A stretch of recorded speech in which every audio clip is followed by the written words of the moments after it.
La Suède ne se distingue pas seulement par ses meubles Ikea et sa biscotte Vasa. C'est également une nation reconnue comme exemplaire en matière de développement durable. L'opérateur français Keolis collabore notamment avec les villes de Stockholm et de Göteborg afin de développer des réseaux de transport collectif, à la fois écologiques et confortables pour les voyageurs. Je vous propose de découvrir ces bonnes pratiques qui nous donnent envie de laisser notre voiture au garage. Allez, suivez-moi.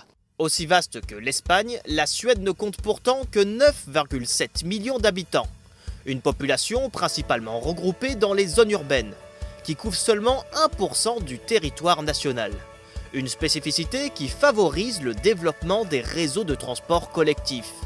L'opérateur français Keolis gère d'ailleurs les flottes de bus de 7 villes suédoises. Des véhicules pour la plupart écologiques. Seulement 1% d'entre eux carburent au gasoil. Alors la Suède est un pays qui a une tradition de respect de l'environnement très forte. La Norvège ou la Suède sont des pays à grande superficie avec des concentrations urbaines qui sont très resserrées, avec des démographies qui sont à la hausse, des besoins de mobilité qui sont forts et ce au meilleur coût et avec une empreinte environnementale faible.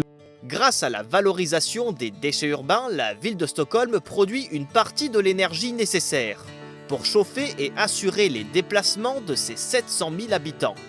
Depuis plus de 70 ans, les eaux usées sont récupérées, puis traitées dans une station d'épuration pour être transformées en biométhane.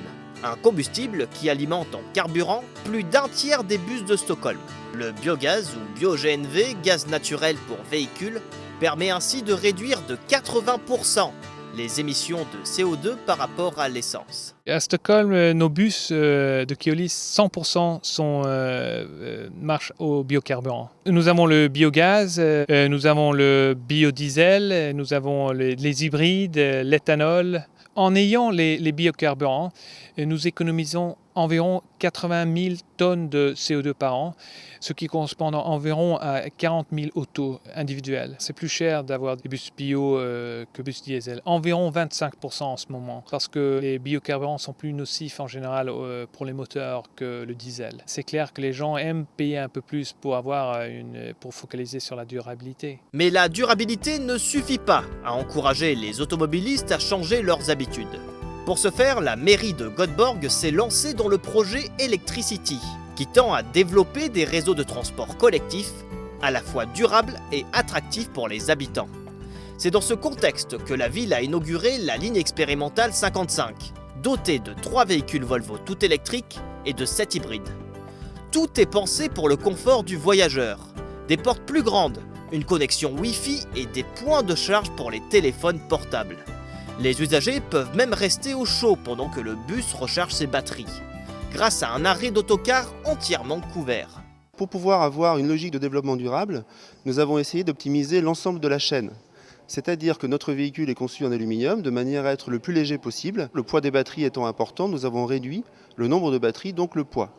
Pour ce faire, nous avons décidé d'avoir ce qu'on appelle Opportunity Charge, c'est-à-dire une charge rapide, en gros toutes les heures où ça prend à peu près 6 minutes. Toutefois, ces infrastructures ont un coût, entre 380 et 600 000 euros, sans compter les 450 000 euros déboursés pour chaque bus avec ses batteries, soit 2 fois plus cher qu'un même modèle roulant au diesel. La transition énergétique a donc un prix, et les retours sur investissement demandent quelques années de patience. Mais une taxe carbone à l'échelle mondiale, qui taxerait les énergies fossiles à la hauteur de leurs émissions de CO2, pourrait convaincre les gouvernements à changer leur politique environnementale. De son côté, la Suède prouve que la décarbonisation fonctionne. Plus de la moitié de l'énergie consommée dans le pays est d'origine renouvelable. Elle fait ainsi partie des nations développées les plus sobres en émissions de CO2. Les chiffres parlent d'eux-mêmes. Un Suédois rejette en moyenne un peu plus de 5 tonnes de dioxyde de carbone par an, contre 19 tonnes pour un Américain.